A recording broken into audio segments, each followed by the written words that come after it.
Voilà un petit retour sur le VXO. Je vous avais parlé il y a quelques posts avant, quelques vidéos avant même, de ces fameux condensateurs ajustables où je me suis planté ici. C'est-à-dire que j'ai décalé ce composant vers le haut, si vous préférez, alors qu'il aurait dû être justement à côté d'1 mm 27, un peu plus en bas, quoi, c'est-à-dire à ras de celui-là. Donc j'avais prévu au départ de mettre ces condensateurs-là, qui sont des 20 picofarads. Donc les bleus, pour vous montrer, c'est des 5 picofarads. Les rouges, c'est des 20. Donc j'ai prévu, comme vous avez pu vous rendre compte sur le schéma dans l'étude du sujet projet 14HMDK, que j'utilise deux condensateurs pour la LSB et deux condensateurs pour la USB, avec une particularité pour la LSB, je rajoute un condensateur de 20 pif. Donc là, pourquoi j'ai mis deux condensateurs? Tout simplement parce que j'en ai un de 20 pif qui va dégrossir, et l'autre le 5 pif qui va ajuster vraiment pour avoir le plus de précision possible dans les réglages. Donc là, j'avais commandé ces condensateurs là céramiques, ça aussi c'est des céramiques, mais ils sont un peu différents. J'avais commandé il y a quelques temps ces céramiques 20 pif, du coup je me suis aperçu qu'ils passent. Bon, ils sont un petit peu légèrement de travers sur ce CV, là, sur ce circuit imprimé, mais ça passe. Concernant la rectification du circuit, je l'ai faite.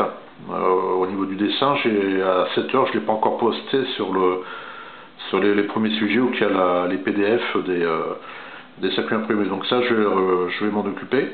Néanmoins, si vous avez déjà réalisé ce circuit imprimé, oui, il n'y a pas de panique, ça passe. Voilà.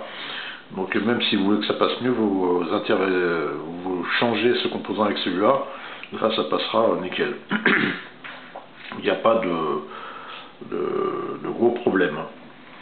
Il y a une particularité aussi qu'il faut prendre en considération, c'est le sens du CV. Alors le sens du CV, c'est un condensateur, donc c'est pas polarisé, mais la petite importance quand même, et l'astuce, c'est de mettre la connexion de l'axe, comme là sur chaque CV, côté masse, c'est-à-dire côté relais, de manière à ce que quand le relais est enclenché, donc cette partie-là, qui est l'axe, la partie mobile, va se retrouver à la masse.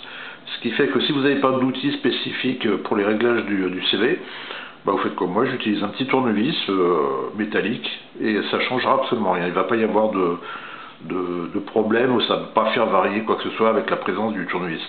Si vous voyez que ça change considérablement, c'est que vous n'êtes pas sur les bons CV. Voilà, c'est que le contact du relais est ouvert du mauvais côté. Donc si vous touchez avec le tournevis, l'axe, et vous voyez qu'il n'y a aucune conséquence sur la fréquence du SO, c'est que c'est bon, c'est celui-là qu'il faut régler. Donc l'astuce, c'est de régler au mieux avec les 20 pifs qui sont là, pardon. Et ensuite de peaufiner avec les 5 pifs, ceux qui sont bleus. La particularité aussi que j'apprécie mieux sur ces 20 pifs là, c'est qu'on voit exactement le réglage. Parce que sur les autres, vous voyez, ça c'est les 20 pifs rouges qui sont exactement comme ceux-là, comme les 5, c'est que vous réglez mais on ne sait pas où c'est qu'on en est. Donc c'est quand même pas mal de savoir où c'est qu'on en est du réglage pour voir si on est complètement fermé, complètement ouvert. Ça peut être intéressant quand même pour faciliter le réglage. Qu'est-ce que je voulais dire d'autre? Je crois que c'est à peu près tout sur les CV. Oui, pour les trouver, ceux-là, les petits CV céramiques là qui sont pas mal, ça c'est 10 pifs, donc ça c'est 20 pifs, donc c'est ceux-là en sachet. Donc c'est chez Enigma Shop, c'est un fournisseur anglais qu'on trouve sur eBay. Et pour trouver ces composants, c'est pas évident quoi.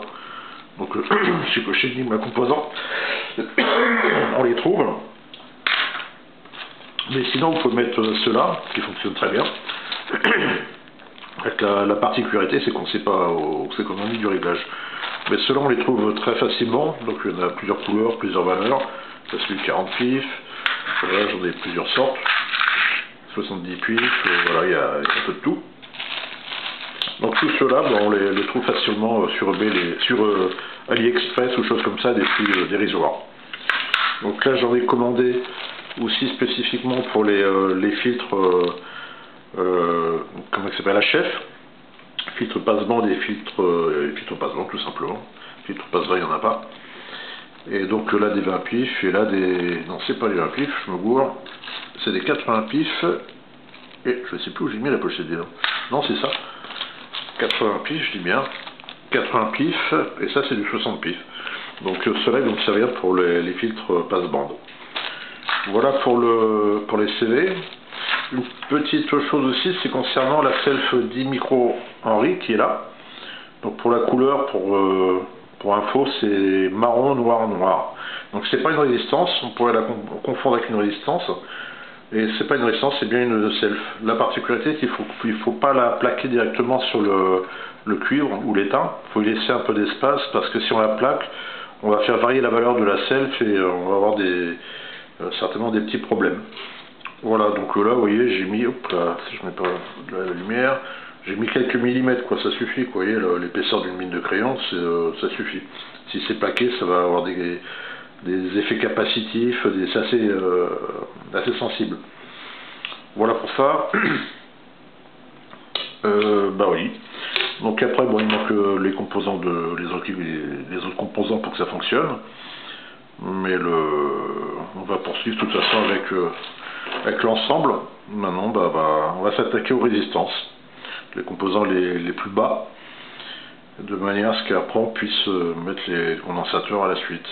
Sinon on va avoir, si on met les condensateurs d'abord qui c'est un peu plus haut, les résistances, pour les plaquer on va pas pouvoir avoir de place pour mettre les doigts, donc ça sera plus simple de mettre d'abord les résistances, et puis les diodes aussi, diodes Zener qui va, de souvenir, il y en a une là, il y a les petites diodes de communication 1N4148 qui sont être là, et puis quelque part ici,